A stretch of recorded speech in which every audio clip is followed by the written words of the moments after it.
नमो रुक्मिणी माऊली ज्ञानगंगा, नमो पुंडलिका, नमो चंद्रभागा, नमस्कार माझा रुक्मिणी पांडुरंगा. पांडुरंगा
संतांच्या त्यांच्या कृपादाने कथेचा विस्तारो बाबाजी सद्गुरुदास तुका.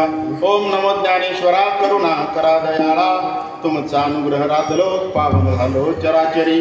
मी कळा कुसरी काहीच नेने, बोलतो वचन्याती भाविका, तुमचा अनुग्रह लादलो पावन झालो चराचरी. एका जनार्दनी तुमचा दास, एका जनार्दनी तुमचा दास, त्याची आस पुरवावी, तुमचा अनुग्रह लादलो पावन झालो चराचरी. देवबुज सांगे पंढरीसी यारे, देवबुज सांगे पंढरीसी यारे, प्रेमे चित्ती घारे नाम माझे, काया वाचा मन दृढ धरा जीवी, सर्व मी चालवी भारत्यांचा प्रस्तुत. प्राप्तस्थळी शांती ब्रह्म एकनाथ महाराजांच्या सेवेसाठी घेतलेला अभंग हा संत नामदेवरायांच्या गाथ्यामधील आहे. विठ्ठल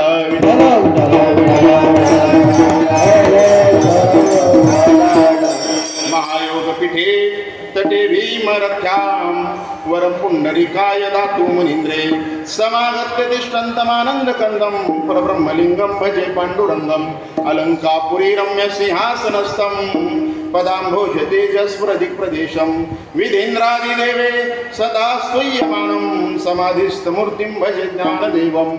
नमो सद्गुरु तुकया ज्ञानदीपा, नमो सद्गुरु सच्चिदानंद रूपा, नमो सद्गुरु भक्त कल्याण मूर्ती, नमो सद्गुरु भास्करा पूर्ण कीर्ती.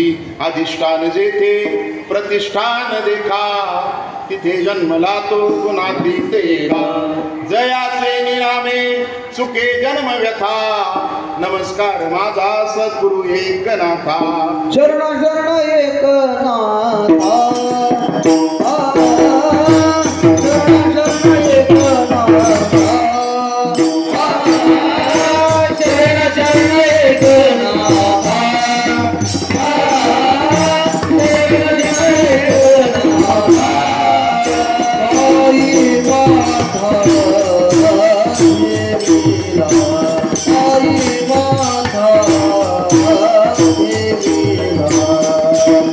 पाई माता देव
नका पाहू गुण दोष झालो दास पायांचा देवगुज सांगे पंढरीसी यारे देवगुज सांगे पंढरीसी यारे प्रेमे चित्ती घ्यारे नाम माझे काया वाचा मन दृढ धरा जीवी सर्व मी चालवी भारत्यांचा.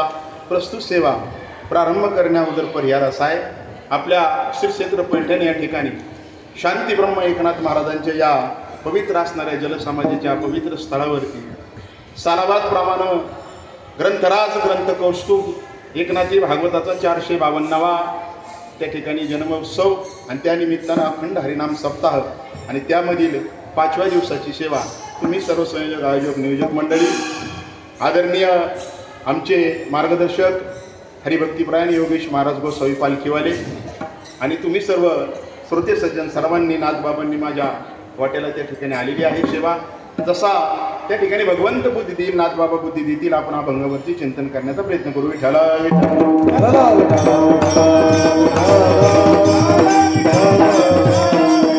या हरिकीर्तनामध्ये आभाळाच्या उंचीचे गायक वादक मंडळी सर्व गुणीजन मंडळी सर्व टाळकरी विनेकरी बाबा तुळशीवाल्या माऊली चौकदार सर्वांच्या चरणावरती नतमस्तक होतो.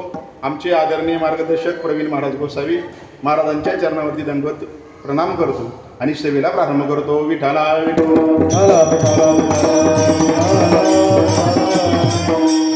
चुकून कोणाचा नामोल्लेख राहिला असेल तर त्या ठिकाणी मला माफ करा. अभंग मी सांगितला संत श्रेष्ठ नामदेवरायांच्या गाथ्यामधील आहे. देवगुज सांगे पंढरी शियारे प्रेमे चित्ती घ्यारे नाम माझे. अभंग या ठिकाणी सेवेला घेण्याचं कारण कार्तिक महिना चालू आहे. पंढरीच्या वारीचा पवित्र काळ चालू आहे. आज दशमी आहे. नाथबाबा सांगतात दशमी व्रताचा आरंभ दिंडी कीर्तन करा समारंभ. दशमीलाच एकादशी व्रताचा आरंभ त्या ठिकाणी होत असतो. कार्तिकीची पंढरपूरची वारी आहे आणि कार्तिकीला आपण पंढरी क्षेत्रामध्ये गेलं पाहिजे आणि म्हणून त्या अनुषंगानं असणाऱ्या आजच्या उद्याच्या तिथीला धरून अभंग चिंतनासाठी घेतलेला आहे. अभंग नामदेवरायांच्या गाथ्यामधला आहे पण अभंग नामदेवरायांचा नाही.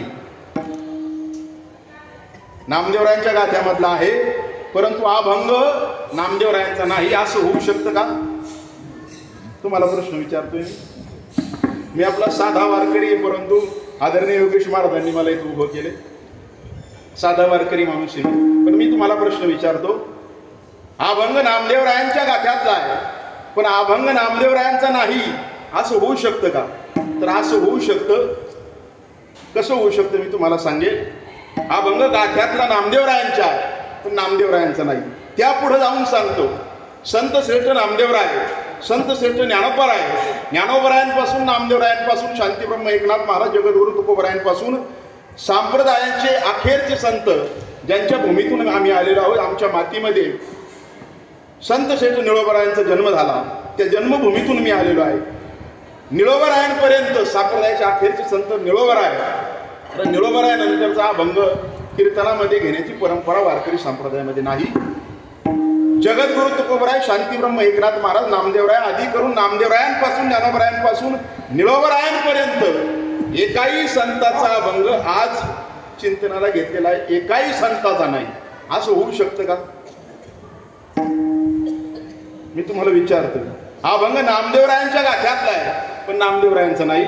नामदेवरायांपासून ज्ञानोबरायांपासून निळोबरायांपर्यंत जेवढे संत 18 पगाड जातीमध्ये आपल्या वारकरी संप्रदायात झाले त्या एकाही संताचा आजचा अभंग चिंतनासाठी घेतलं नाही. असं होऊ शकतं का? तर असं सुद्धा होऊ शकतं. कसं होऊ शकतं मी तुम्हाला सांगण्याचा प्रयत्न करतो. ऐका. विठाला विठ्ठल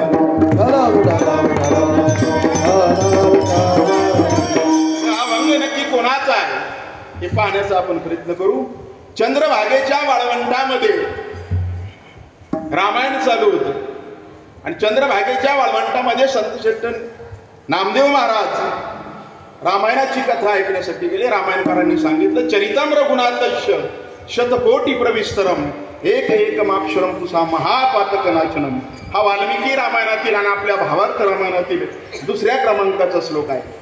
रामायणकारांनी सांगितलं की वाल्मिकी ऋषींनी 100 कोटी श्लोकांचं रामायण रचलं.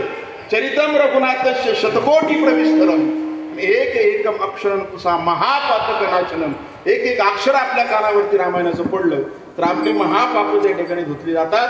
नामदेवरायांनी ऐकलं की वाल्मिकी ऋषींनी 100 कोटी श्लोकाचं रामायण रचलेलं आहे आणि मी जन्मल्यापासून आतापर्यंत भगवंतासाठी एकही पद, एकही श्लोक, एकही अभंग रचलेला नाही. मग त्या चंद्रभागेच्या वाळवंटामध्ये नामदेवरायांनी प्रतिज्ञा केली, 100 तुझे रचीन अभंग न होता पूर्ण, जिव्हाही उतरी न तुझं पुढे. अशी प्रतिज्ञा नामदेवरायांनी केली. ती मात पंढरीश परमात्म्याला समजली. ऐका, प्रतिज्ञा कोण करतंय? संत श्रेष्ठ नामदेवराय. 6 वर्षाचा असताना भगवंत ज्यांच्या हातून नैवेद्य ग्रहण करतोय, नवे दिवाळीचा सण आल्यानंतर भगवंत त्यांच्या घरी दिवाळ सणाला जातोय. नवे दररोज नामदेवरायांची जो भगवंत दररोज वार्तालाप करतोय, गप्पा गोष्टी करतोय पंढरीश परमात्मा, ते नामदेवराय त्या ठिकाणी प्रतिज्ञा करतात. काय कारण असावं? त्याचं कारण असं आहे, नामदेवराय सांगतात, माझी या चित्ताशी झाले बहुक्लेश, वृथा मी आयुष्य दबडिले. नामदेवराय म्हणतात, एकही अभंग रचला नाही, एकही पद रचलं नाही, एकही श्लोक रचला नाही, माझ्या जीवनाला अर्थ नाही. आपण थोडासा परमार्थ केला तरी आपल्याला अहंकार होतो. पण ज्यांच्याशी देव बोलतोय, ज्यांच्या हातून नैवेद्य ग्रहण करतोय, ते नामदेवराय म्हणतात की माझ्या जीवनाला अर्थ नाही, वृथा मी आयुष्य दबडिले. आणि मग नामदेवरायांनी म्हणून प्रतिज्ञा केली, 100 कोटी तुझे रचीन अभंग न होता पूर्ण, जिव्हाही उतरी न तुझं पुढे. पंढरीश परमात्म्याला मात कळली. पंढरीश परमात्म्यानं नामदेवरायाला बोलावून घेतलं. मी का सांगतोय? हा भंग कोणाचा हे मला तुम्हाला सांगायचं. आजचा हा भंग चिंतनासाठी घेतलाय, हा नक्की आहे कोणाचा? पंढरीश परमात्म्यानं नामदेवरायांना बोलावून घेतलं आणि सांगितलं, नामा, काही प्रतिज्ञा करतोस, आता तुझी प्रतिज्ञा पूर्ण होणार नाही. त्यावेळेस नामदेवराय म्हटले, देवा, का प्रतिज्ञा पूर्ण होणार नाही? मी नियम केलेला आहे. नामा म्हणे केशवराजा, केला नेम चालवी माझा. तर चालवण्याची जबाबदारी तुमची आहे. जर वाल्मिकी ऋषींनी 100 कोटी श्लोकाचं रामायण लिहिलं तर मी 100 कोटी अभंग का रचू शकत नाही? त्यावेळेस भगवंतानं सांगितलं, तयेवेळी होती आयुष्याची वृद्धी, आताची अवधी थोडी असेल. ज्या वेळेस वाल्मिकी ऋषींचा अवतार झाला त्यावेळेस कृतयुगामध्ये माणसाचं आयुष्य 1,00,000 वर्षाचं होतं. तयेवेळी होती आयुष्याची वृद्धी, आताची अवधी थोडी असे. कृतयुगाचं 1,00,000 वर्षाचं आयुष्य त्रेतायुगामध्ये 10,000 वर्षाचं झालं, द्वापार युगामध्ये 1000 वर्षाचं झालं, कलियुगामध्ये 100 वर्षाचं झालं. आणि ते आता आपण तेवढंही जगू का नाही महाराज? सांगता येणार नाही. आणि मग एवढी आयुष्य मर्यादा कमी असल्या कारणानं तुझी प्रतिज्ञा नामदेवा पूर्ण होणार नाही. नामदेवराय म्हटले, देवा, मी प्रतिज्ञा केलेली आहे, आता मी माघारी सरणार नाही. मग काय केलं भगवंतानं?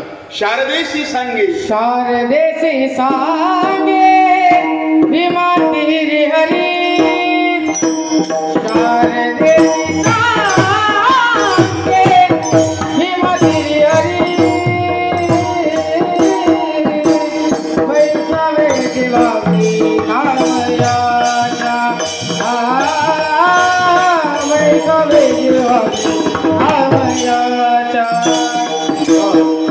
सांगे भीमा तिरी हरी, शारदेशी सांगे भीमा तिरी हरी, वैष्णवे दिवाकी नामयाचा, वैष्णवे दिवाकी नामयाचा. शारदेशी सांगे भीमा तिरी हरी, बैसावे जिव्हाग्री नामयाच्या. सरस्वती मातेला आज्ञा केली, नामदेवरायांच्या जिभेवरती जाऊन बैस, जेणे कारणानं त्यांना अभंगाची निर्मिती करता येईल. पंढरीश परमात्म्याने आज्ञा केली, नामदेवराय अभंग लिहायला बसले. आता धावतं सांगतो थोडंसं, वेळ आपल्याकडे कमी आहे. 54 कोटी अभंग प्रत्यक्ष कवित्व साच नामयाचे. 54 कोटी अभंग नामदेवरायांनी लिहिले. 12.5 कोटी जनाईची वाणी, येती चक्रपाणी तिच्या घरा. 12.5 कोटी अभंग जराबाईंनी लिहिले. नामदेवांचं कुटुंब मोठं होतं. हा अभंग आता 100 कोटी पूर्ण होणार नाही. संपूर्ण कुटुंब अभंग लिहायला बसलं. नामदेवाच्या घरी 14 जणे स्मरती हरी, कोणाई राजाई, दोघी सासू सुना, दामा नामा दाना बापले. गोनाई राजाई जोगी सासू सुना राम नाम जाना बाप लेका हो राम नाम जाना बाप लेका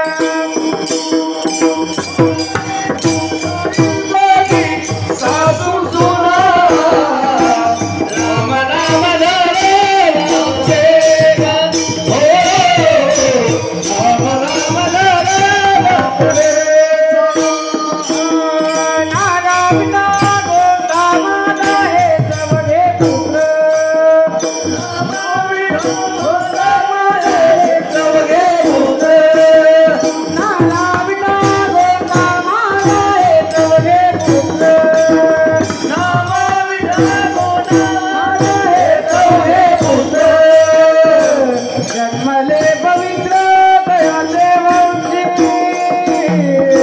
राम नाम गाना बाबले हो राम नाम गाना बाबले राम नाम जाने बापुलेगा हो राम नाम जाने बापुलेगा कोणाई राजाई दोघी सासू सुना दामा नामा जाना बाप लेक नारा विठा गोंदा महादा हे चौघे पुत्र जन्मले पवित्र तयाचे वंशी लाडाई गोडाई असाई साखराई चौघ्या सुना पाही नामदेवा आऊबाई लिंबाबाई लेकी आणि बहिणी आणि 15वी ती दासी जणी नामदेवाच्या घरी संपूर्ण कुटुंब अभंग लिहायला बसला. 2.5 कोटी अभंग सुनांनी लिहिले, 1.5 कोटी अभंग मुलांनी लिहिले, तरी अभंग पूर्ण होईनात. अभंग पूर्ण नाही झाले म्हणून जगद्गुरु तुकोबरायांनी अवतार घेतला, परंतु अभंग पूर्ण होत नाही म्हणून पंढरीश परमात्म्याला काळजी वाटू लागली आणि नामा म्हणे हाती घेऊन यावया बैसे लिहावया पांडुरंग. स्वतः पंढरीश परमात्मा अभंग लिहिण्यासाठी बसले. 1 लक्ष अभंग पांडुरंगे केले न रखुमाईने केले 50 लक्ष. स्वतः पंढरीश परमात्म्याने 1 लाख अभंग लिहिले. स्वतः देवाने लिहिलेल्या अभंगापैकी एक अभंग आज आपण चिंतनासाठी घेतलेला आहे. विठ्ठला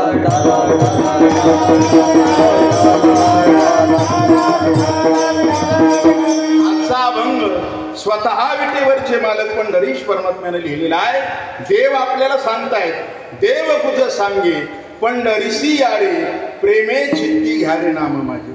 की भगवंत सांगतायत, आपल्या हिताची गुज गोष्ट सांगतायत की तुम्ही पंढरपूरला या, प्रेमानं माझं नामचिंतन करत या.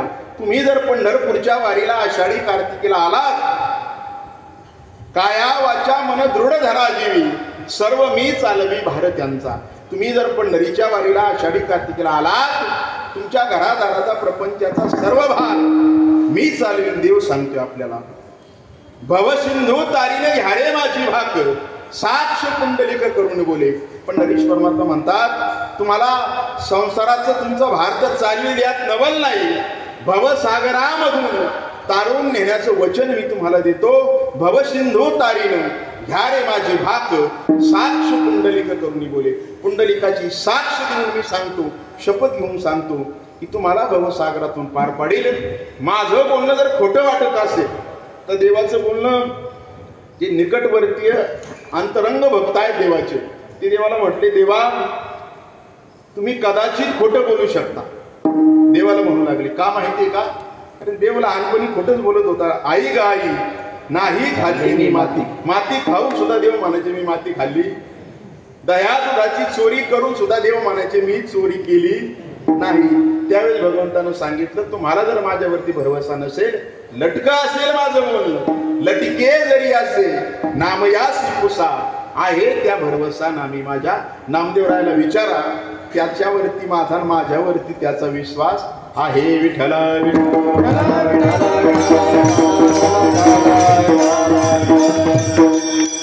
नाथबाबांच्या असीम कृपेनं, हरिभक्तीपरायण योगेश महाराज गोसावी पालखीवाले त्यांच्या कृपेनं या ठिकाणी नाथबाबांच्या समाधी मंदिरासमोर या ठिकाणी सेवेचा योग आहे. मी अत्यंत साधा आहे, परंतु 21 वर्षापूर्वी साधारणतः एकनाथी भागवताचं चिंतन झालं माझ्या जीवनामध्ये. आता हे असं सांगू नये कीर्तनात, परंतु नाथबाबांच्या समोर एकनाथी भागवताचं चिंतन 21 वर्षापूर्वी पारायण मी केलं आणि नाथबाबांचे शब्द हृदयामध्ये भिडले आणि तेव्हापासून खऱ्या अर्थाने माझ्या परमार्थाला सुरुवात झाली. नाथबाबांच्या चरणी अतिशय अतिशय मनापासून श्रद्धा आहे.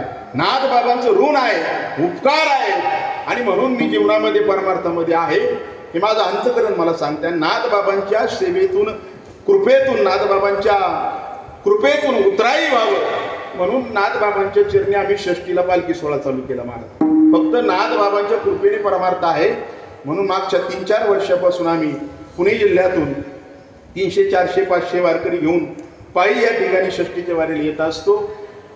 नाथबाबांच्या ऋणातून एक जन्म काय हजारो जन्म जरी नाथबाबांची सेवा केली तरी मी उतराई होऊ शकत नाही. कारण नाथबाबांच्या कृपेने जे बोलतोय फक्त बाबांच्या कृपेने बोलतोय. हा माझा साक्ष अनुभव आहे. विठ्ठल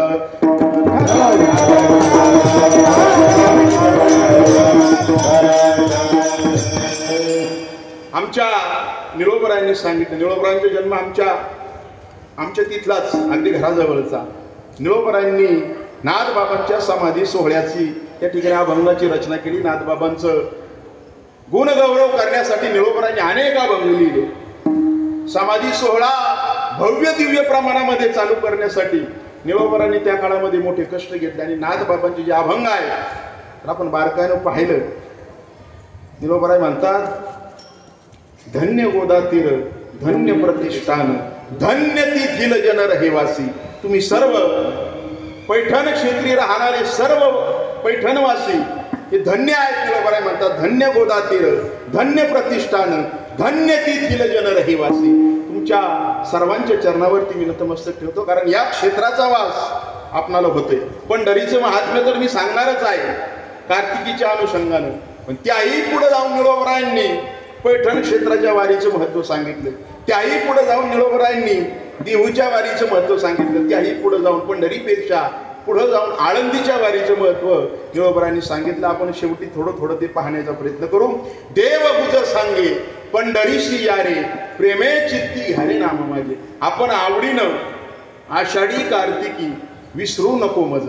भगवंत सांगतायत की आषाढी आणि कार्तिकीला जो वारकरी आहे जो माळकरी आहे, आषाढीला तर आपण पायी सर्वजण जातच आहोत, परंतु कार्तिक महिन्यात गाडीने का होईना, महिन्याभरात एखाद्या दिवस केव्हा का होईना, पण पंढरीला वारकरी हा पोहोचला पाहिजे तरच त्याला वारकरी म्हणता येईल. विठाला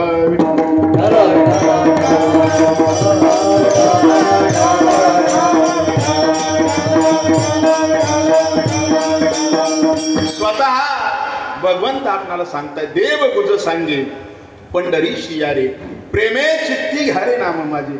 असं काय पंढरी क्षेत्रामध्ये आहे का आपण पंढरीला आषाढी कार्तिकीला जावं? काय कारण आहे? अगदी सोपं आहे जाणं. मनुष्यानं जर ठरवलं, मी इथं बोलतोय नाथबाबांच्या दारामध्ये, परंतु काही चांगले चांगले कीर्तनकार सुद्धा आषाढीत घरी असतात. महाराज आपण पाहतो संप्रदायात आषाढी म्हणजे नारदांच्या गादीवरती उभं राहून समाजाला प्रबोधन करायचं. पण आषाढ महिन्यामध्ये वारीच्या प्रसंगाला चांगले चांगले कीर्तनकार मी पाहिले की जे घरी असतात ते तिथं नसतात पंढरीला. ऐका, अशा पद्धतीने जर मनुष्य असेल तर तो वारकरी आहे का? जोग महाराज संस्थेमध्ये आदरणीय मामासाहेब दांडेकर सांगायचे की महाराष्ट्र भूमीमध्ये मनुष्य जन्माला आला, साधू संतांच्या भूमीमध्ये जन्माला आला आणि साधू संतांच्या भूमीमध्ये जन्माला येऊन महाराष्ट्र भूमीमध्ये जन्माला येऊन त्या माणसाने एकदाही पायी पंढरपूरची वारी केली नाही जीवनामध्ये आणि एकदाही त्याने ज्ञानेश्वरी वाचली नाही, ग्रंथ कौस्तुभ एकनाथी भागवत वाचलं नाही, तर अशा माणसाला मरायचा सुद्धा अधिकार नाही. गुरुवर्य सांगायचे. कळतंय का तुम्हाला मी काय म्हणतोय? मिळालेल्या आयुष्यात एकदाही पायी पंढरपूरची वारी नाही, एकदाही ज्ञानेश्वरीचं चिंतन नाही, एकदाही भागवताचं चिंतन नाही, अशा माणसाला गुरुवर्य म्हणायचे मरायचा सुद्धा अधिकार नाही. आणि पुढं सांगायचे, मामा असा मनुष्य जर मेला तर माणूस मेलाय म्हणू नका. काय म्हणायचे? माणूस मेलाय म्हणू नका, कारण तो माणूस नाहीच. गुरुवर्य नथुसिंग बाबा होऊन गेले जोग महाराज संस्थेत. गुरुवर्य बाबा सांगायचे, ज्याच्या घरी ज्ञानेश्वरी गाथा त्याच्या चरणी माझा माथा, आणि ज्याच्या घरी नाही ज्ञानेश्वरी गाथा त्याला घाला 2 लाथा. असे बाबा सांगते बरं का. विठ्ठल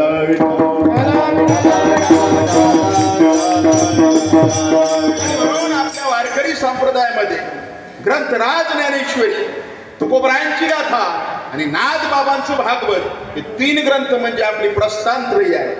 आणि हे 3 ग्रंथ ज्याच्या चिंतनामध्ये नाही, ज्याच्या अध्ययनामध्ये नाही, तो वारकरी असू शकत नाही. त्याला या गादीवरती उभा राहून लोकांना उपदेश करण्याचा सुद्धा अधिकार नाही. आणि त्या पवित्र असणाऱ्या एकनाथी भागवताचं पारायण या ठिकाणी चालू आहे. यातल्या अनेक मंडळी पारायण करणारेच मंडळी असतील हे ना महाराज. आणि मग 8 दिवसामध्ये 7 दिवसामध्ये या ग्रंथाचं पारायण होऊ शकतं का? किंवा केलंच, मी केलं 7 दिवसात. आम्ही गुरुवर्य नंदकिशोर दादा आणि आम्ही चालू वर्षी केलं. त्याचं कारण असं की शांती ब्रह्म एकनाथ महाराजांची पंचधातूची मूर्ती आपण आमच्या संत एकनाथ महाराज गुरुकुल आश्रमामध्ये प्रतिष्ठापित केली. आणि ती प्रतिष्ठापना करण्याच्या अगोदर 7 दिवसात पारायण आम्ही केलं. 7 दिवसात पारायण करण्यासाठी किती वेळ बसावं लागतं. त्याआधी मी पारायण केलं, पण महिना करायचो पारायण. पण आता याच वर्षी फेब्रुवारी महिन्यामध्ये आम्ही पाहिलं 7 दिवसात पारायण करायचं असेल तर दिवसभरातला किती वेळ द्यावा लागतो. आणि तितका वेळ तुम्ही निश्चित मंडळी देतात. आणि इथं क्षेत्रामध्ये तेवढा वेळ देण्यासाठी बंधन आहे. कारण अनेक बाकी पूजा उपचार विधी असतात, कमी वेळ द्यावा लागतो. आणि मग अशा वेळेस आपल्याला किती त्याच्यामध्ये त्रास होत असेल किंवा किती तुम्हाला आता बसण्यात मला बोलायला काय जाते, मी तो घेऊन बोलतोय, पण तुमच्याही भावना मला समजतायत. नियोजित वेळेत आपण थांबू. त्याला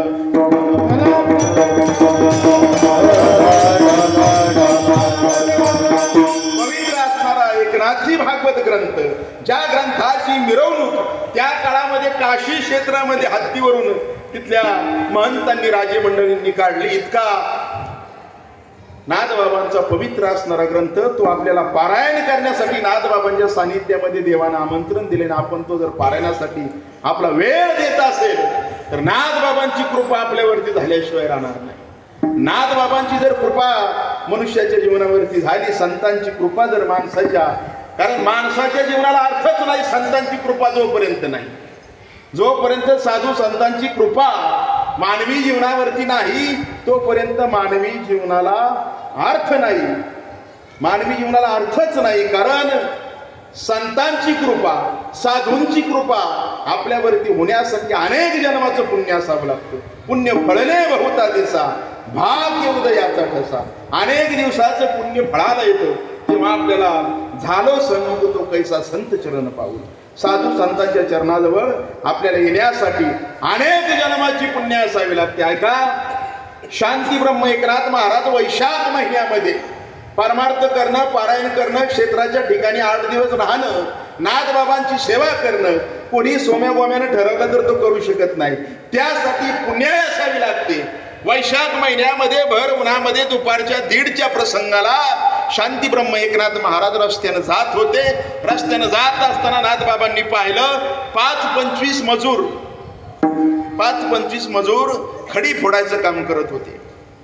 त्यांच्या अंगावरती वस्त्र नव्हतं, कमरेने भोवती फक्त वस्त्र गुंडाळलेलं होतं. वैशाख महिन्याच्या भर उन्हामध्ये डोक्याच्या केसापासून पायाच्या नखापर्यंत त्या 25-30 जणांची घामानं आंघोळ झालेली होती. नाथबाबांनी ते पाहिलं. नाथबाबांना दया आली. नाथबाबा जवळ गेले आणि म्हटले, बाबांनो, वैशाख महिन्यात भर उन्हात दुपारच्या प्रसंगाला घामाने आंघोळ झालेली आहे, अंगावरती तुमच्या कपडे नाहीत. दुपारचं सावलीला 1-2 तास बसत जा. एवढे कष्ट, एवढा शरीराला त्रास का देताय? फक्त पैशासाठी? त्यावेळेस ती गरीब लोक म्हणू लागली, बाबा, नाथ बाबा, पैशासाठी नाही. दिवसभर आम्ही खडी फोडल्यानंतर जी बिदागी आम्हाला मिळते त्यामध्ये जास्तीत जास्त 2 दिवसाच्या जेवणाची सोय होते. किती? फक्त 2 दिवसाच्या जेवणाची सोय होते. आम्हाला राहण्यासाठी घरं नाहीत. जिकडं कामं चालू असतील तिकडं आम्ही खडी फोडण्यासाठी फिरत असतो, पालं ठोकून राहत असतो. पैशासाठी नाही, पोटाची खळगी भरण्यासाठी आम्ही हे कष्ट करतोय. त्यावेळेस नाथबाबांना दया आली. नाथबाबा म्हटले, तुम्ही एक काम करा, हे काम सोडा, तुम्ही माझ्यासोबत पैठणला या. तुमच्या जेवणाची आणि राहण्याची व्यवस्था मी करतो. ते 25-30 मजूर निघाले. अगदी 10 पावलं चालले तेवढ्यात त्या 25-30 जणांमध्ये एक वयस्कर बाबा होते. त्यांनी त्या उरलेल्यांना सांगितलं की आपल्या घरातील आपला स्वतःचा मुलगा 25-30 वर्षाचा झाला आणि त्या 25-30 वर्षाच्या मुलानं मी आता काही काम करणार नाही, बसून आयतं खाणार, असा स्वतःच्या आई वडिलांना जरी म्हटला तरी आई वडील खपून घेत नाही. आणि आपल्या दोन्ही वेळच्या जेवणाची व्यवस्था नाथबाबा करणार, राहण्याची व्यवस्था करणार, फुकट तर करू शकत नाही. आपल्याकडून काय काम करून घेणार आहेत त्यांना विचारा.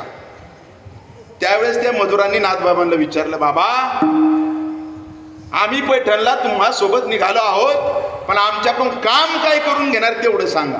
आमच्या जेवणाची व्यवस्था करणार, राहण्याची व्यवस्था करणार, त्या मोबदल्यात आमच्याकडून काम काय करून घेणार. नाथबाबांनी सांगितलं,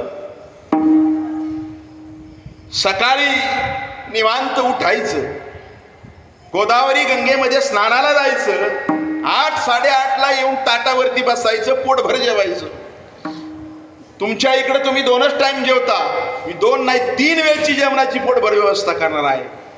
सकाळी 9ला नाश्ता पोटभर झाल्यानंतर पैठणामध्ये फिरायचं, दुपारी 12-1ला पुन्हा येऊन ताटावरती बसायचं, पोटभर जेवायचं, दुपारी 2-3 तास झोपायचं. सायंकाळी 8 वाजता तुम्हाला गोडधोड पुरणपोळीचा त्या ठिकाणी स्वयंपाक खाण्यासाठी तयार असेल. सायंकाळी पुन्हा पोटभर जेवायचं, 3 वेळेस पोटभर जेवायचं, काम एकच करायचं. सायंकाळी आमच्या वाड्यामध्ये कीर्तन असतं, प्रवचन असतं, किंबहुना पोथी असते. तेवढं 2 तास त्या कीर्तनामध्ये पोथीमध्ये तुम्ही बसायचं, एवढंच काम करायचं. त्या मजुरांना महाराज खूप आनंद झाला. ते म्हटले फक्त 2 तास बसायचे, 3 टाइम जेवायचे. सर्व व्यवस्था चांगली झालेली आहे, सर्व पैठणामध्ये आली. पहिला दिवस गेला, 3 टाइम जेवले. दुसरा दिवस गेला, तिसरा दिवस झाला. तिसऱ्या दिवसाची प्रवचन सेवा पोथी नाथबाबांची संपली. तसे वाड्याच्या बाहेर ते आले. वाड्याच्या बाहेर आल्यानंतर 200-300 फुटावरती एक झाड होतं. त्या झाडाखाली जाऊन येत त्या 25 जणांपैकी एक मनुष्य झाडाखाली जाऊन उभा राहिला. इकडून त्यांनी पाहिलं की आपला सवंगडी लांब का गेलाय आपल्यापासून. ते त्याच्या जवळ गेले. त्याचा चेहरा पडलेला होता. त्याच्या चेहऱ्यावरती 12 वाजलेले होते. काहीतरी दुःख त्याच्या चेहऱ्यावरती होतं. या उरलेल्या 25 जणांनी विचारलं, बाबा तुला नक्की काय झाले आम्हाला सांग, का तुझा चेहरा पडलाय.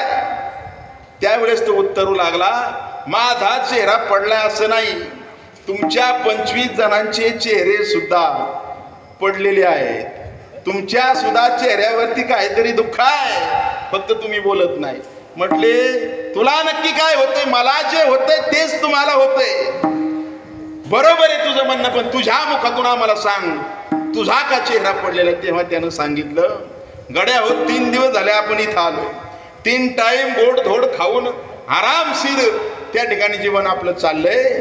पण अंतकरणापासून सांगतो, 2 तास जर कीर्तनामध्ये बसलं, पोथीमध्ये बसलं, तर पायाला मुंग्या येतात, हातपाय दुखू लागतात. आज 3ऱ्या दिवशी माझी भावना अशी आहे की 2 तास नाथ महाराजांच्या पोथीला बसण्यापेक्षा ते खडी फोडायचं काम चांगलं होतं. कळतंय का तुम्हाला मी काय सांगतो. ते म्हटले बरोबर आहे. त्यांनी नाथबाबांना बोलून घेतलं. म्हटले महाराज आम्हाला मोकळं करा, आम्ही थांबू शकत नाही. ऐका मी का सांगितलं. नाथबाबांच्या दरबारामध्ये सेवा करण्यासाठी, साधू संतांचा सहवास करण्यासाठी, किंबहुना परमार्थ करण्यासाठी सुद्धा पुण्य असावी लागते.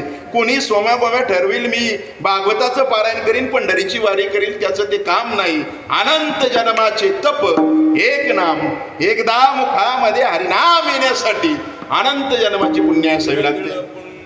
साचा पडे तिळ तिळ पुण्य, साचा पडे तिळ तिळ पुण्य, साचा पडे तिळ तिळ पुण्य, साचा पडे.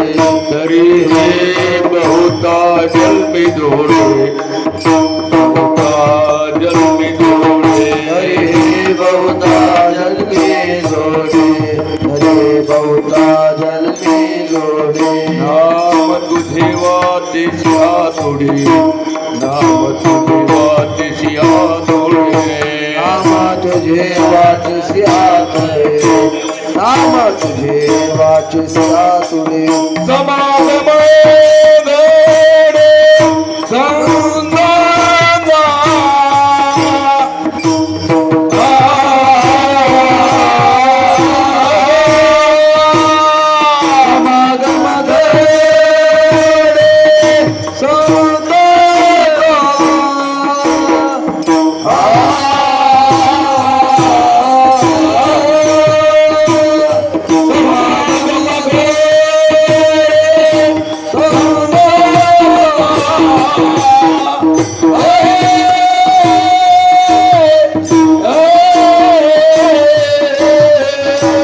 तिळ तिळ पुण्याचा सापडे पुण्य सापडे तिळ तिळ पुण्याचा सापडे तिळ पुण्याचा सापडे तिळ तिळ पुण्याचा सापडे तिळ तिळ पुण्याचा सापडे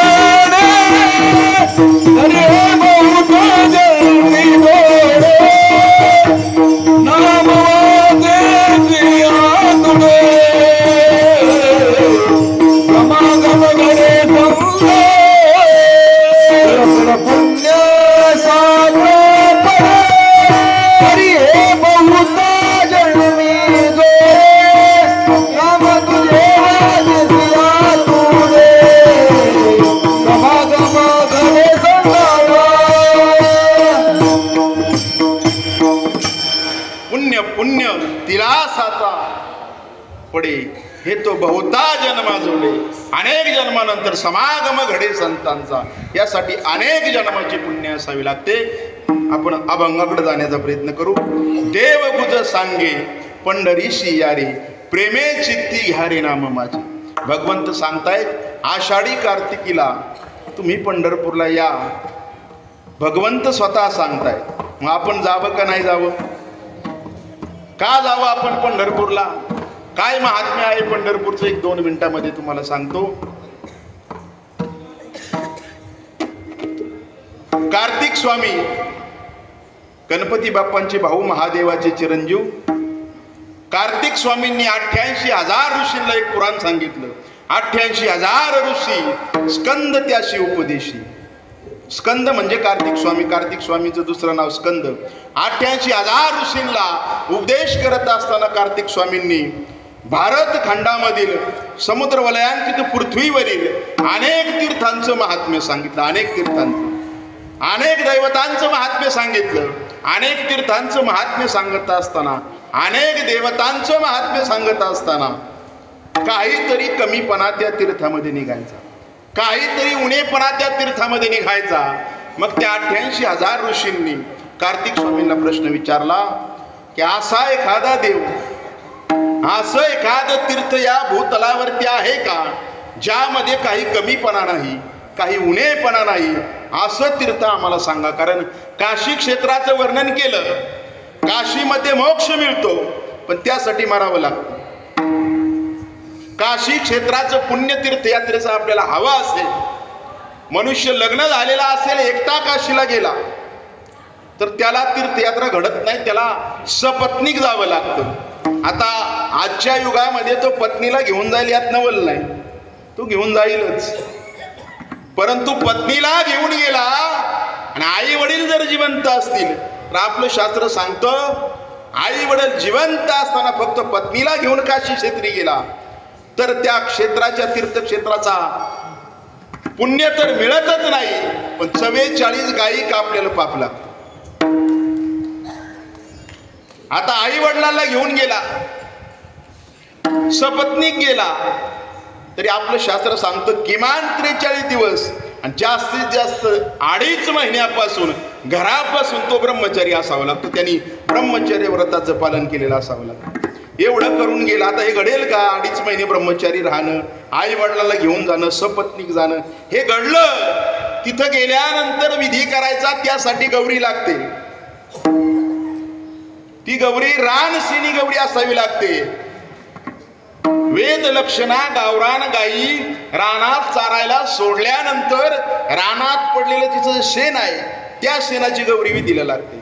दशग्रंथी ब्रह्मदेव ब्राह्मण त्या ठिकाणी लागतात. आता हे घडेल का? आता हे सर्व घडलं असं जरी गृहीत धरलं, 7 वेळा रामेश्वर, 5 वेळा काशीला, अशा प्रकारे गेल्यानंतर एक तीर्थयात्रा पूर्ण होती. कोणाला जमेल या कलियुगामध्ये? जमेल का आपल्याला? असं प्रत्येक तीर्थामध्ये काहीतरी उणेपणा, काहीतरी कमीपणा निघू लागला. कली माझी वैकुंठ साक्षात गाढे क्षेत्र जगन्नाथ. या कलियुगामध्ये साक्षात वैकुंठ धाम म्हणजे जगन्नाथपुरी आहे. कली माझी वैकुंठ साक्षात गाढे क्षेत्र जगन्नाथ. परी त्या देवासी नाही पाय हात. त्या देवाला हात आणि पाय नाही, हा कमीपणा आहे. उपमा देता द्वारके होणी. द्वारकेसारखं तीर्थ नाही, द्वारकेचा महिमा पंढरीचा महिमा वर्णावा किती. परंतु नामदेवराय म्हणतात उपमा देता द्वारके हुनी आरूच गोमतीचे पाणी. तर गोमती नावाची नदी वाहते, तिचं पाणी मनुष्य पिऊ शकत नाही, कारण तिचं पाणी समुद्रा इतकंच खारट आहे. नवे नवे तिथपासून 25-30 किलोमीटरच्या परिसरात विहीर जरी घेतली, तलाव जरी बांधला, तरी त्याचं पाणी इतकं खारट असतं की मनुष्य पिऊ शकत नाही. जुन्या काळामध्ये बिसलरीची सोय नव्हती, प्यायला पाण्याची सोय. तीर्थयात्रेला मनुष्य गेला किमान 3 दिवस त्या तीर्थामध्ये राहावं लागतं, तेव्हा त्याचं पुण्य आपल्याला मिळतं. 3 दिवस यात्रे करून द्वारकेला राहायचं म्हटलं तर प्यायला पाणीच मिळत नसतं. उपमा देता द्वारके हुनी आरूच गोमतीचे पाणी. असं प्रत्येक तीर्थामध्ये काहीतरी कमीपणा निघू लागला. त्या ऋषींनी कार्तिक स्वामीला विचारलं, बाबा कार्तिक स्वामी देवा, असा एखादा देव, असं एखादं तीर्थ आहे का ज्याच्यामध्ये काही कमीपणा, काही कमीपणा नाही? कार्तिक स्वामींना उत्तर देता आलं नाही. 88,000 ऋषींना घेऊन कार्तिक स्वामी कैलास पर्वतावरती गेले. आपल्या पिता श्रीकृष्ण महादेवाच्या समोर जाऊन उभे राहिले आणि महादेवाला विनंती केली, आपल्या वडिलांना विनंती केली, देवा या ऋषींचा प्रश्न आहे, परंतु मला उत्तर देता आलं नाही. असं एखादं तीर्थ, असा एखादा देव आहे का या भूलोकावरती ज्याच्यामध्ये काही कमीपणा नाही? त्यावेळेस स्वतः भगवान शंकरानं उत्तर दिलं, मी बैसोनी स्मशानी ज्याचे नाम रूप अहोरात्र ध्यानी, ते दैवत आहे कोणते स्थानी लक्ष देऊनी परिसा युगा 28 विठ्ठल उभा भीमाती आयशे.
ऐसे शंकर सांगे ऋषी जवळी सकळ तीर्थे माध्यान काळी येती पुंडलिकाच्या जवळी करीती आंघोळी वंदिती चरण. म्हणून काय करावं?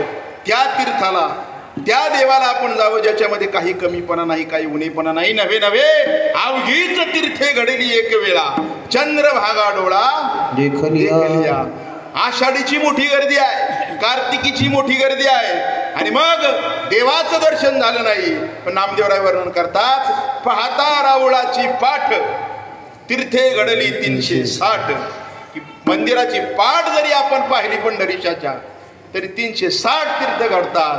तुका म्हणे मोक्ष देखील कळच तात्काळ हा नाश अहंकाराचा. कळस जरी पाहिला आपण देवाच्या, कळस मंदिराचा, तुका म्हणे मोक्ष देखील कळस. आणि चुकून आपण 12 तास 24 तास 50 तास त्या वारीमध्ये नंबरला थांबून, रांगेमध्ये थांबून पंढरीश परमात्म्याचं दर्शन घेतलं. तुकोबराय वर्णन करतात, तुका म्हणे जन्मा आल्याचे सार्थक विठ्ठलाची एक देखलिया. आणि तो पंढरीश परमात्मा म्हणून आपणाला सांगतो की तुम्ही पंढरपूरला या. अभंगाचं पहिलं चरण. देव गुजर सांगे पंढरीची देवा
सांगे पंढरीशी या रे, प्रेमे चित्ती घ्या रे नाम माझे. माझं नाम मुखानं गात गात आपण दिंडीमध्ये जातो 2 किलोमीटर पुढं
प्रेम मागा विठ्ठला.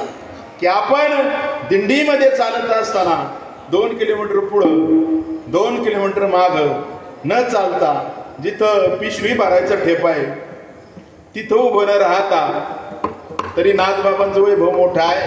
मोठं काय, थोडीशी गर्दी कमी आहे तेच चांगले आम्ही म्हणतो. कारण तुकोबरायांच्या मागं आम्ही पाहिलं, ज्ञानोबरायांच्या मागं पाहिलं, दिंडीत लोक संध्याकाळी मुक्कामाला जर 400 असतील चालणारे 40च असतात दिंडीत. 360 दिवसभर पुढं चालतात. आम्हाला तिकडे कळतच नाही पुढे चालतात. ती दिंडी सोबत चालावं. देव गुज सांगे, जिथं भजन चालू आहे तिथं चालावं. देव गुज सांगे पंढरीशी या रे, पण कसं प्रेमे चित्ती घ्या रे नाम माझे. जिथं नामचिंतन चालू आहे, भजन चालू आहे तिथं माणसानं चालावं, इतर ठिकाणी चालू नये. नाहीतर तुकोबराय वर्णन करतात, एकतर आपण पंढरपूरला जात नाही, निघालोच तर आपली अवस्था कशी.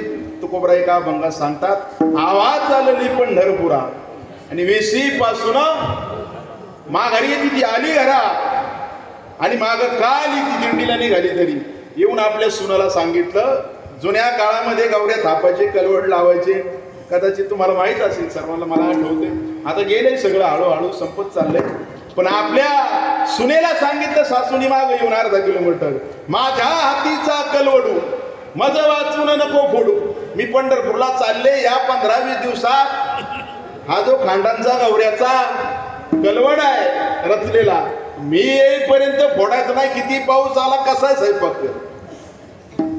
पुन्हा आवाज चालली पंढरपुरा, वेशी पासून आली घरा, पुन्हा माघारी आली आणि म्हणू लागली, परिसे गे सुनबाई, ऐक सुनबाई. पोटाला चिमटा काढला, रक्ताचं पाणी हाडाची काढत केली, हा संसार उभा केला. जीवाला खाल्लं नाही, तिळतिळ साचून हा प्रपंच उभा केलाय. मी गेल्यानंतर शेजारी पाजारी काही वाटून टाकशील, तुझा भरवसा नाही. नको वेचू दही दूध, दही दूध सुद्धा शेजाऱ्याला द्यायचं, हे पुन्हा बजावून सांगितलं. आणि मग पुन्हा चालली पंढरपूरला, आवाज चालली पंढरपूरला. पुन्हा माघारी आली, वेशी पासून आली घरा, माग आली. आपला नातू पाहिला, आपली 2 नातवंडांना जवळ घेतलं, म्हटली, अगदी पांडुरंगासारखे गोंडस आहात तुम्ही. तुम्हीच माझे पांडुरंग, कशाला जावे दूर माझे. इथं गेलीच नाही ना पंढरपूरला. अशा पद्धतीने भावना ठेवून जमणार नाही. वारी करावी पण निष्ठेनं वारी करावी. निष्ठेने जर वारी केली, काया वाचा मन दृढ धरा जीवी, कायनं वाचेनं मनानं तन मन धनानं जर पंढरीश परमात्म्याची वारी केली, नाथ बाबांपासून ज्ञानोबरायांपासून निळोबरायांपासून तुकोबरायांपर्यंत सर्वांनी पंढरीच्या वारीचं महात्म्य सांगितलं. जर आपण तन मन धनानं, काया वाचा मनानं, दृढ भावनेनं पंढरीची वारी आषाढी कार्तिकीला केली, तर देव सांगतात तुम्ही का वारीला येत नाही? तुम्हाला प्रपंचाची काळजी, तुम्हाला शरीराची काळजी, तुम्हाला काही नुकसान होते पैशाचं, प्रपंचाचं, शेतीचं, पिकाचं, पेरणी करायचे दिवस आहे. अरे नुकसान होऊ देणार नाही, तुमचा सर्व भार मी चालवीन. भगवंत सांगतात अभंगाचं दुसरं चरण. काय वाचा मना दृढ धर जीवे, काय वाचा मना दृढ धर जीवे, काय वाचा मना दृढ धर जीवे, काय वाचा मना दृढ धर जीवे. काया वाचा मन दृढ धरा जीवी, सर्व मी चालवी भार त्यांचा.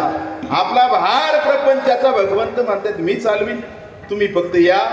भार चालवतो तो ऐका, त्याला काळजी वार करायची. आमच्या रांजणगावची दिंडी पंढरपूरला जाते, ज्ञानोबरायांच्या मागे ती दिंडी जाते. त्यातला एक प्रसंग तुम्हाला सांगतो. नारदाच्या गादीवरती उभा आहे, माझे चुलते त्या दिंडीमध्ये चालतात.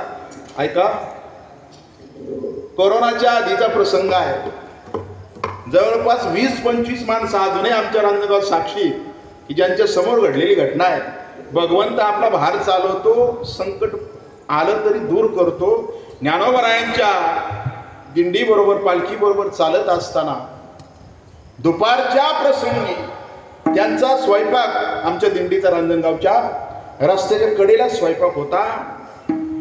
हजारो वारकरी समोरून जात आहेत, आजूबाजूला हजारोंची गर्दी आहे आणि अगदी मेन रस्त्याच्या कडेला स्वयंपाक चालू केला आणि जो सिलेंडरची टाकी आहे तिचा भडका झाला, तिचा पाईप पेटला आणि मोठा जाळ झाला.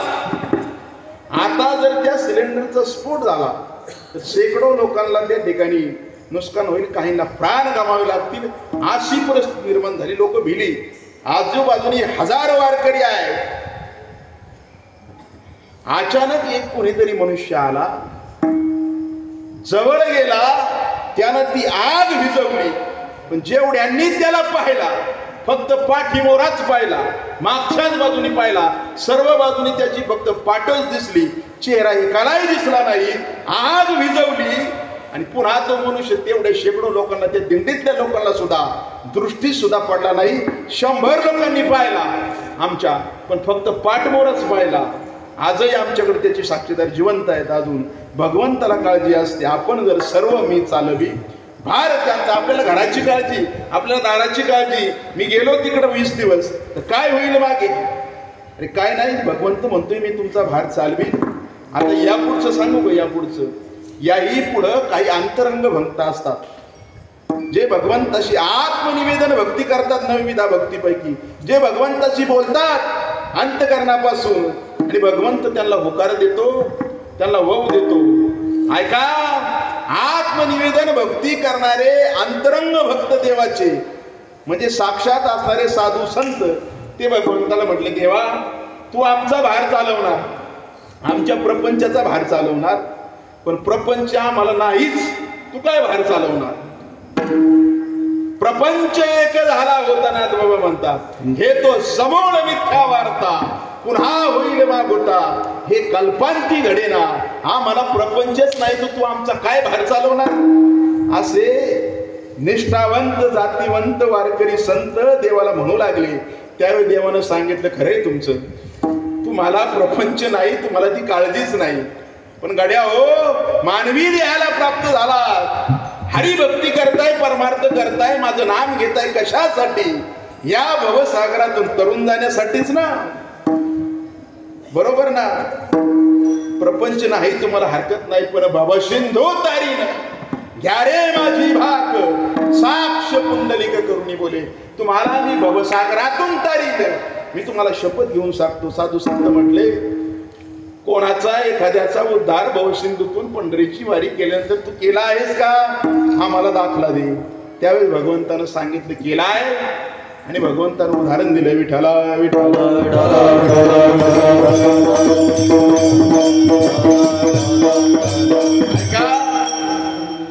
भगवान सूर्यनारायणाचा सारथी आहे, सारथी. अगदी 5 मिनिटात एक कथा सांगतो. कोणाला भगवंतानं भवसागरातून तारले? सूर्यनारायणाचा एक सारथी आहे. त्या सारथ्याचं नाव आपण दररोज आता ह्या कार्तिक महिन्यात काकडीच्या प्रसंगी घेतो. कोणाला माहिती आहे का? झाला अरुणोदय.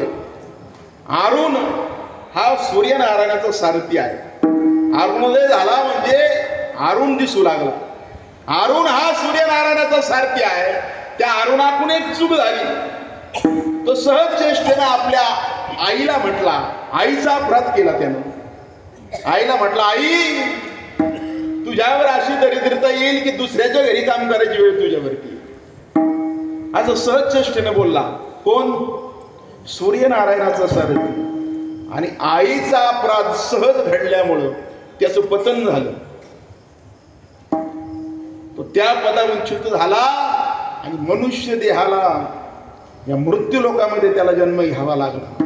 त्याचा जन्म योगायोगाने या पैठणामध्ये झाला. पण पैठणामध्ये जन्म झाल्यानंतर त्या अरुणाला कोपरापासून हात नव्हते. कुर्मदास नावाचे संत आपल्या पैठणामध्ये झाले. माझ्या मिळालेल्या, मी वाचलेल्या माहितीनुसार यवन समाजामध्ये झाले. बरोबर ना महाराज? का नाही? कारण तिथं जी लहुळला समाधी आहे तिथं ती सांगतात का तसं फक्त असो माझी. कारण तिथं गेल्यानंतर हिरवी चादर आहे लहुळला. मी गेलो 2-3 वेळा आणि काहींच्या सांगण्यात मला आलं, असो ऐका, पतन झालं, मानवी देहाला प्राप्त झाला, परंतु कोपरापासून हात नाही आणि गुडघ्यापासून पाय नाही. जी कथा मी ऐकली गुरुजनांच्या मुखातून ती तुम्हाला सांगतो.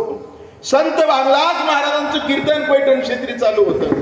कीर्तनाचा आवाज कुर्मदासाच्या कानापर्यंत गेला आणि त्यानं आईला सांगितलं, आई कीर्तन चालू झाले भानुदास महाराजांचं, मला कीर्तनामध्ये नेऊन सोड. तर भानुदास महाराज कोण मला सांगण्याची आवश्यकता नाही. भानुदासाच्या पुढे महाविष्णूचा अवतार.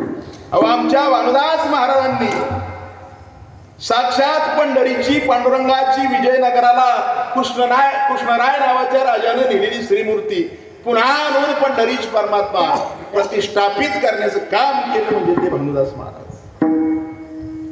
ज्यावेळेस भानुदास महाराज आषाढीच्या वारीला पोहोचले, वारकऱ्यांनी दर्शन घ्यावं, कोणाचं देवाची मूर्तीच नाही आणि कोण जाणार राजाकडं, म्हणून स्वतः भानुदास महाराज गेले.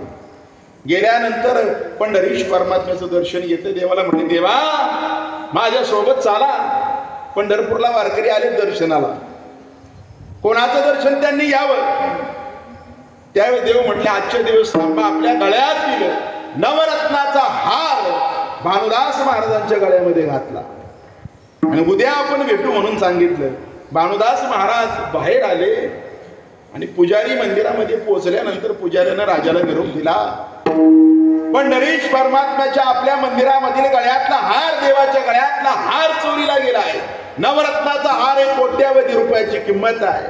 राजाने आदेश दिले, चोराला सुळावरती द्या. चोर सापडल्यानंतर आणि तुंगभद्रा नदीच्या किनाऱ्यावरती संध्येसाठी भानुदास महाराज बसलेले आहेत. सैनिकांनी पाहिलं, त्यांच्या गळ्यात नवरत्नाचा हार आहे देवाच्या गळ्यातील. त्यांना आणलं आणि सुळावरती देण्याचा प्रयत्न केला, परंतु कणभर सुद्धा सुळावरती त्यांना त्या ठिकाणी स्पर्श सुळाचा झाला नाही. नवे त्या लाकडी सुळाला हिरवी पानं फुटली आणि मग राजाला समजलं कोणीतरी अधिकारी पुरुष आहे. मग भानुदास महाराजांनी सांगितलं मी विटेवरच्या मालकाला नेण्यासाठी आलेलो आहे. आणि पुन्हा पंढरीश परमात्म्याला त्या ठिकाणी पंढरपुरामध्ये आणून प्रतिष्ठापित करण्याचं काम ज्यांनी केलं ते भानुदास महाराज. भानुदास महाराजांचं कीर्तन चालू आहे. आईला सांगितलं कुर्मदासांना, आई मला कीर्तनामध्ये नेऊन सोड, भानुदास महाराजांचं कीर्तन चालू आहे. त्यावेळेस आई म्हटली तुला कोपरापासून हात नाही, गुडघ्यापासून पाय नाही, 20-22 वर्षाचा घोडा झालायस तू, तुझं वजन 40-50 किलोचं आहे, 50 किलोचं तुझं वजन मी दररोज कीर्तनात नेऊन सोडायचं, आता मी तुला इथून पुढे कीर्तनामध्ये नेऊन सोडणार नाही. त्यावेळेस कुर्मदास म्हटले आई फक्त आजच्या दिवस मला कीर्तनामध्ये नेऊन सोड, उद्या मी तुला कीर्तनामध्ये नेऊन सोड म्हणणार नाही. आईने त्याला खांद्यावरती घेतलं, कीर्तन मंडपाच्या मागच्या बाजूला आणून सोडलं. हात नाही पाय नाही, कुर्मदास पोटानं खरडत खरडत भानुदास महाराजांच्या समोर येऊन बसले. आलाच कुर्मदासा? आलो महाराज. भानुदास महाराजांनी पंढरी क्षेत्राचं महात्म्य सांगितलं.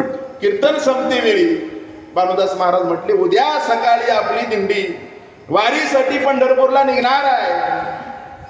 ज्यांना कोणाला वारीला यायचं त्यांनी उद्या सकाळी दिवस उगता आपण प्रस्थान करणार आहोत. त्यावेळेस त्या कुर्मदासाने विचारलं महाराज मी वारीला येऊ का? कुणी विचारलं? ज्याला हात नाही, ज्याला पाय नाही तो विचारतो मी वारीला येऊ का? महाराज हसून म्हटले ये वारीला. त्यांना वाटलं हा कशाचा वारीला येणार. पण भल्या पहाटे 2, 2:30, 3 वाजताच महाराजांनी सांगितलं होतं उद्याचा मुक्काम बीडला होणार आहे. पोटानं खरडत खरडत कुर्मदास बीडमध्ये जाऊन पोहोचला आणि आरोळी ठोकली. मागून संत भानुदास महाराजांची दिंडी येते. 500-600 लोक आहेत. जेवणाची व्यवस्था करा, कोणी चपाती आणा, भाजी आणा, भाकरी आणा, मिरची आणा, चटणी आणा. आज भानुदास महाराजांची दिंडी पोहोचली. आधीच जेवणाची व्यवस्था झालेली आहे. जुन्या काळामध्ये लोक वारीला निघायची, काही नियोजन नसायचं, काही मोबाईल नव्हता, पुढे जाण्यासाठी व्यवस्था नव्हती. ज्या गावात जायचं लवकर जायचं, 4 तास आधी जायचं, मग गावकऱ्यांनी व्यवस्था करायची, असा तो काळ होता. परंतु आज पाहिलं भानुदास महाराजांनी आधीच जेवणाची व्यवस्था झालेली आहे. कुर्मदासांनी व्यवस्था केली समजलेलं आहे. महाराजांचं सायंकाळी कीर्तन झालं. महाराजांनी पुन्हा सांगितलं उद्याचा मुक्काम मांजरसुंबा. पुन्हा भल्या पहाटे कुर्मदास पोटानं खरडत खरडत पुढे निघाला आणि पुन्हा त्यानं आरोळी ठोकली. मागून संत भानुदास महाराजांची दिंडी येत आहे. 700-800 लोक आहेत. कोणीतरी जेवणाची व्यवस्था करा. पुन्हा व्यवस्था झाली. भानुदास महाराजांनी पुन्हा सांगितलं उद्याचा मुक्काम आंबेजोगाई, परवाचा मुक्काम. अशा पद्धतीने 10-12 दिवस मुक्काम करत करत लहुळ गावी पालखीचा दिंडीचा मुक्काम झाला.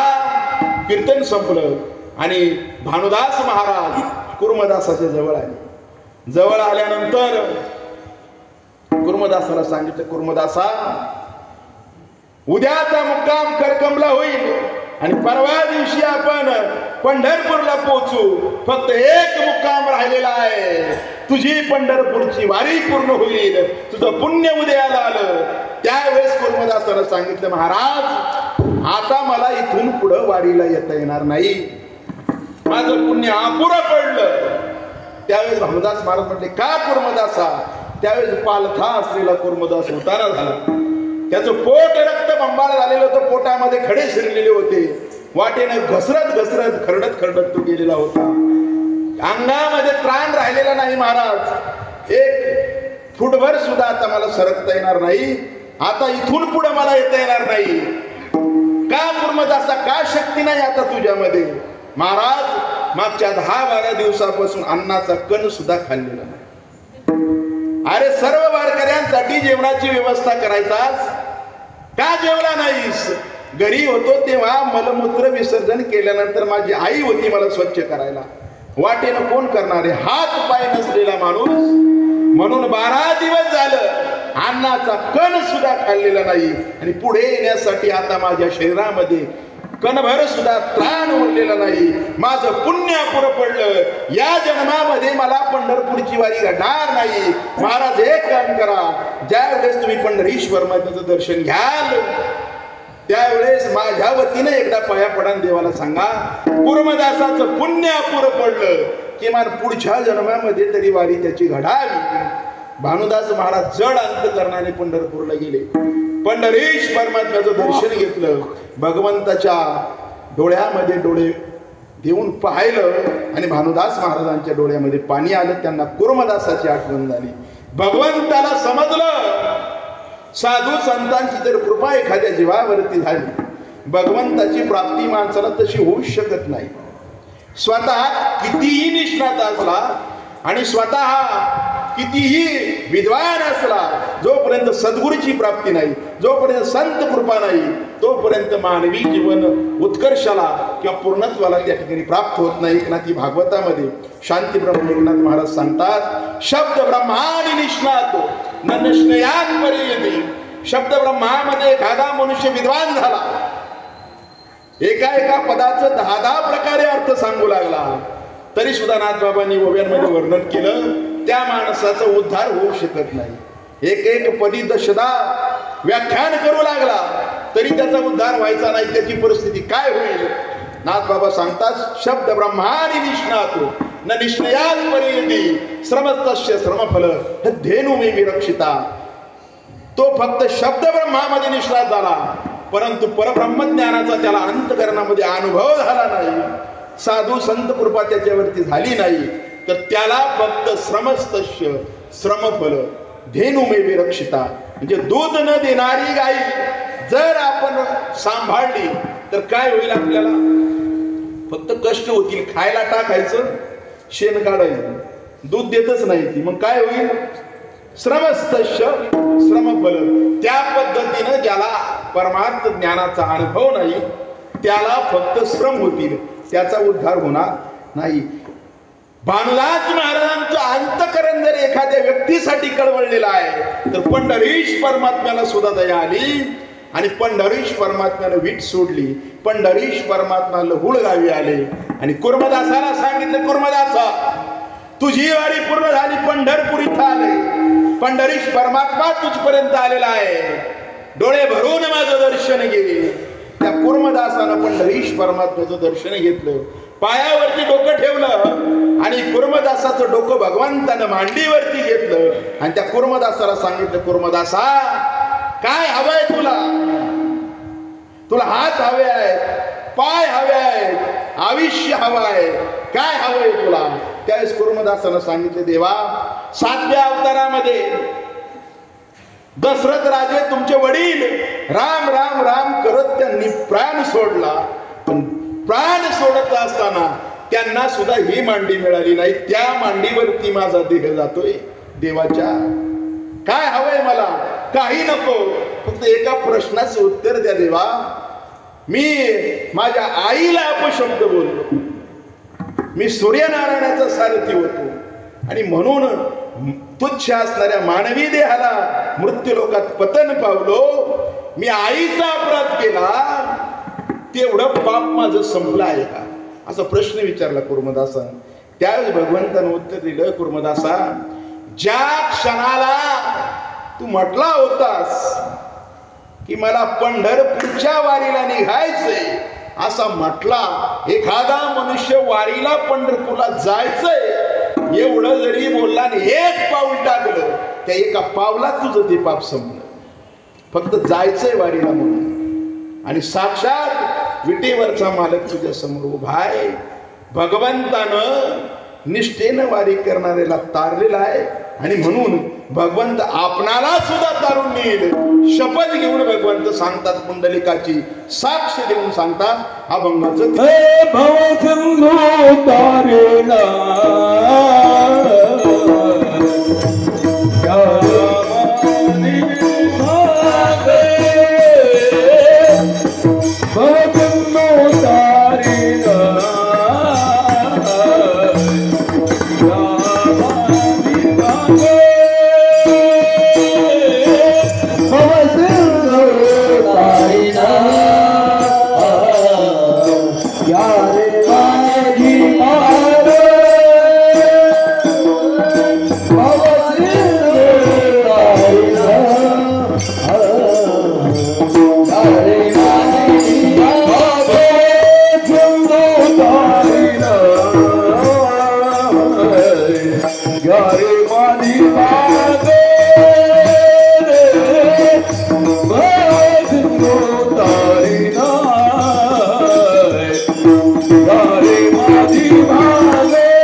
घ्या रे माझी भाक साक्ष पुंडलिक करुणी बोले.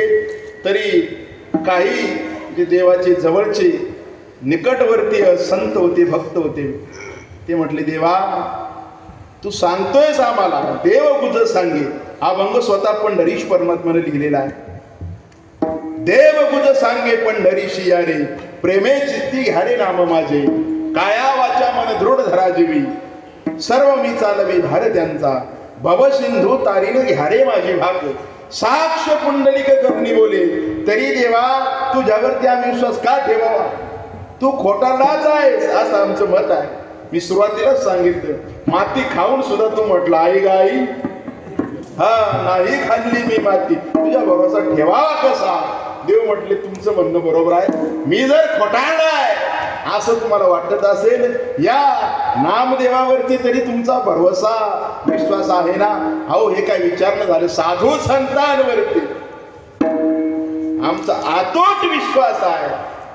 त्यावेळेस भगवंत म्हटले ठीक आहे माझ्यावरती ठेवू नका, माझं जर बोलणं खोटं वाटत असेल तर नामदेव महाराजांना विचारा, त्यांचा लटके जारी असे नामयासी पुसा, लटके जारी असे नामयासी पुसा,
देवगुज सांगे पंढरीशी यारे, प्रेमे चित्ती घ्यारे नाम माझे, काया वाचा मन दृढ धरा जेवी, सर्व मी चालवी भारत्यांचा.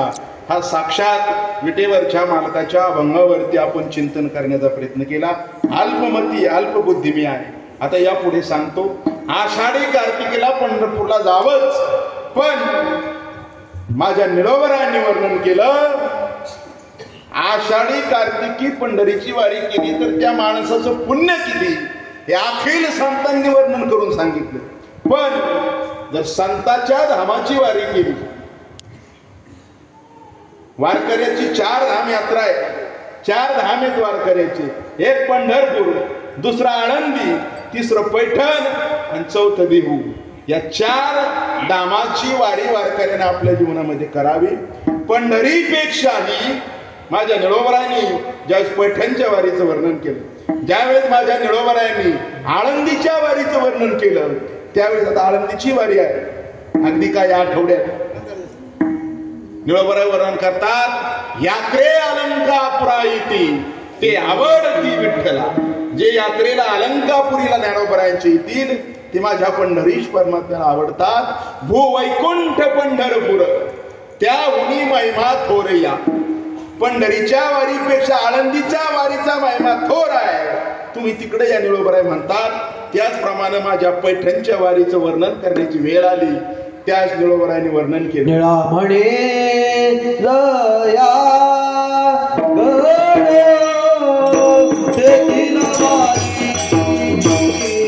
निळा म्हणे जया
पैठणच्या वारीचं महत्व सांगत असताना निळोबराय म्हणतात, निळा म्हणे जया घडे तेथील वारी तयाच्या पुण्यासही न वर्णवे. पंढरीच्या वारीचं पुण्य आम्ही सांगू, पण पैठणच्या वारीचं पुण्य आम्हाला सांगता येणार नाही. कृष्ण कमला तीर्थी चरणनाथाचे बुद्धरी जगाचे कलिदोष जया तीर्थी स्नान तत्पदी दर्शन पूर्वज उद्धरण कुळासहित. म्हणून पैठण क्षेत्राची वारी म्हणजे पंढरपूरचीच वारी आहे. आमच्या निळोबरायांचं पिंपळनेर, निळा म्हणे पिंपळनेर दुजे केले पंढरपूर. आणि देहूची वारी म्हणजे पंढरपूरची वारी. याचं कारण सांगतो. देहूला स्वतः पंढरीश परमात्मा आले. निळोबरायांकडे पिंपळनेरला स्वतः विटेवरचा मालक त्या ठिकाणी स्वतः आले आणि पैठणाला सुद्धा स्वतः विजयी पांडुरंग त्या ठिकाणी स्वतः देव पैठणाला आले. म्हणून ही 3 क्षेत्र आळंदी असेल हे साक्षात पंढरीपेक्षा महात्म्य जादा आहे. या ठिकाणी जरी आपण आलो तरी पंढरपूरची वारी पूर्ण झाली नवे त्याही पेक्षा अधिक पुण्य आहे. म्हणून साधू संतांची वारी आपल्या जीवनात घडावी. पंढरपूरच्या वारीचा पर्वकाळ म्हणून वारीचं महत्व या ठिकाणी विशद केलं. आपण नाथबाबांचं भजन करू. भानुदास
मर्यादित नियोजित वेळ टळून पुढे गेलेली आहे. 5-10 मिनिटं तुमचे अधिकचे घेतले. पारायण करणारे वारकरी मंडळी आहेत. सर्वांची दिलगिरी अंतकरणापासून व्यक्त करतो. अल्पमती अल्पबुद्धी असणारा मी साधा वारकरी माणूस आहे. परंतु आदरणीय परमश्रद्धेय रघुनाथ बुवा गोसावी पालखीवाले, आमचे आदरणीय मार्गदर्शक परमस्नेही योगेश महाराज गोसावी पालखीवाले यांनी मला इथं कीर्तन करण्यासाठी उद्बोधित केलं. मज पामरा काय थोरपण, पायीची वाहन पायीवरी अशी माझी अवस्था आहे. परंतु नाथबाबांची सेवा करण्याचा योग नाथबाबांच्या कृपेनं, सर्व पैठणकरांच्या कृपेने या ठिकाणी आला. तुम्हा सर्वांना अंतःकरणपूर्वक धन्यवाद देतो. सर्व गायक वादक नियोजक मंडळी, यूट्यूबवाले असतील, तुळशीवाल्या माऊली असतील, विनेकरी बाबा असतील, आमचे मार्गदर्शक प्रवीण महाराज गोसावी असतील, आमच्यासोबत पुण्याहून आलेले नामांकित कीर्तनकार नितीन महाराज ताकवणे असतील, तुम्ही सर्व श्रोते सज्जन मंडळी, झालेली सेवा तुमच्या सर्वांच्या चरणावरती समर्पित करतो. काही चुकीचं वाटलं असेल तर माझ्या अल्पमतीचे जे दोष आहे, माझी ही परिपक्वता नाही, पण नाथबाबांनी सेवा करून घेतली. काही चुकीचं वाटलं असेल तर आम्ही मोठी गाडी घेऊन आलेलो, तुम्ही आम्हाला द्या, ते आम्ही बरोबर घेऊन जातो. हा मध्ये वाटते 2-3 न द्यायला लागतात, तिकडे नेऊन काय करू रांजणगावाला, त्याच्यात सोडून देतो. आणि जे चांगलं वाटलं असेल ते साधू संतांचं आहे, माझ्या नाथबाबांचं आहे. त्यातला एक जरी अंश एखाद्या व्यक्तीने जरी घेतला तर झालेली सेवा त्या ठिकाणी सार्थकी लागेल. झालेली सेवा सद्गुरू समर्थ नाथबाबांच्या चरणावरती समर्पित करून याच ठिकाणी वाणीला पूर्णिराम. विठ्ठल जय जय विठ्ठल, विठ्ठल जय